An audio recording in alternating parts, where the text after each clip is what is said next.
अमरावती सोमवंशी आर्य क्षत्रिय समाज संस्था अमरावती यांच्या वतीने श्रमिक पत्रकार भवन येथे पत्रकार परिषदेचं आयोजन करण्यात आलं होतं।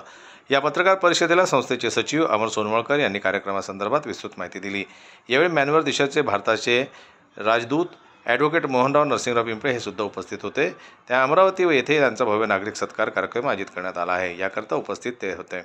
श्री एकविरा देवी संस्थान मंदिराच्या समोर हॉलमध्ये हा कार्यक्रम संपन्न होणार आहे। सोमवंशी आर्य क्षत्रिय समाज संस्था अमरावतीतर्फे आयोजित सोमवंशी आर्य क्षत्रिय समाज महाराष्ट्र प्रादेशिक मंडळ यांची संयुक्त आढावा बैठक सुद्धा दिनांक 9 मार्च रोजी होणार असून येथे चर्चासत्र आयोजित करण्यात आलं आहे। या पत्रकार परिषदेला विविध मान्यवर व समस्या क्षत्रिय समाज संस्था अमरावती यांचे पदाधिकारी उपस्थित होते। यावेळी माध्यमांना मनोहर नरसिंहराव पिंपळे यांनी समाजाबद्दल व विकासासंदर्भात माहिती दिली, तर अमर सोनवळकर यांनी संपूर्ण कार्यक्रमासंदर्भात पत्रकार परिषदेतून माध्यमांना विस्तृत माहिती दिली। जनमतला न्यूज करता अमरावती प्रतिनिधी राजेश्वर घोरमाडे यांची रिपोर्ट।